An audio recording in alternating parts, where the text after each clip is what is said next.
So the last race before tea is the Prince Albert Challenge Cup, and it's the University of St Andrews on the left of the picture against Imperial College from London on the right. So these Cox fours take a couple more strokes to get moving up to speed, with the weight of the Cox to be shared just between 4 athletes here. So you can see the rhythm difference from the last race, the Coxless fours race, but it means you've got no concerns over steering. And you do see the steering difference as well, don't you? I often think on this Buckinghamshire station on the right of our shot here, you get the stream coming from the top of the island. It often pushes you away from the island. The Cox can be brave enough to leave those bow side blades close to the island. In a Coxless four, you can't help feeling nervous and wanting to come away from the island. Yeah, I remember very well a couple of years ago seeing Christiana Road Club from Norway at this point of the race run straight into the booms as that water came in from the side and diverted them. But here we see 2 crews in good shape at this point of the race. Look at the men from Imperial here, really trying to get to full length and into their full rhythm, and you can see the power that goes down at this stage of the race. Early into the race, it's about getting the boat moving up to speed, and then now you've got to transition at some point here in the first 500, 600, 700 metres into the pace that will carry through the middle. But you don't want to do that too early, particularly when there's no difference between the 2 crews. Right now, it looks like Imperial closest to the picture, and St Andrews are rowing almost stroke for stroke.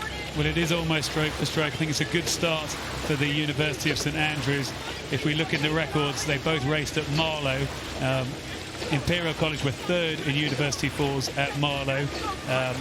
St Andrews were in the B final where they finished 4th, but they are the ones who are having their day today.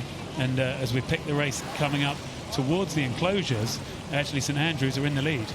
Yeah, it's a good row here from St Andrews. I mean, they're used to rowing on the beautiful Loch Orr in Scotland, and they were a bit concerned about what they called the swirly water here at Henley, but super excited to be here. A little bit of experience in the boat from St Andrews. Oscar van Hanover at 3 was in the Princess Elizabeth final for Teddy St Edward's School in 2014, so it's a good Henley experience to keep his crewmates calm. And there we can see the face of Holly Bartlett, the Cox, 19 years of age, calling the race, giving information to her crew.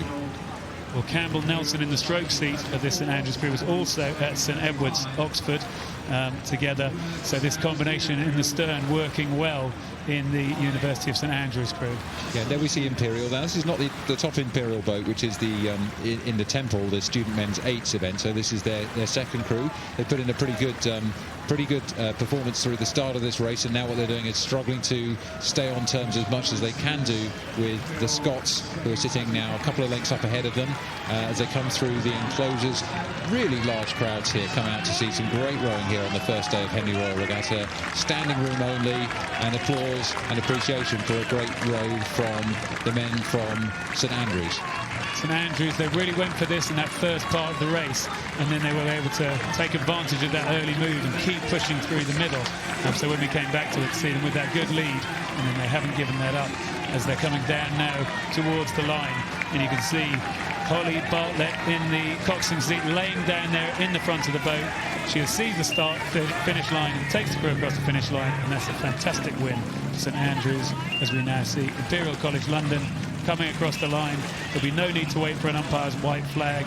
There's a fantastically executed race by both crews, and a win for the University of St Andrews against Imperial College from London.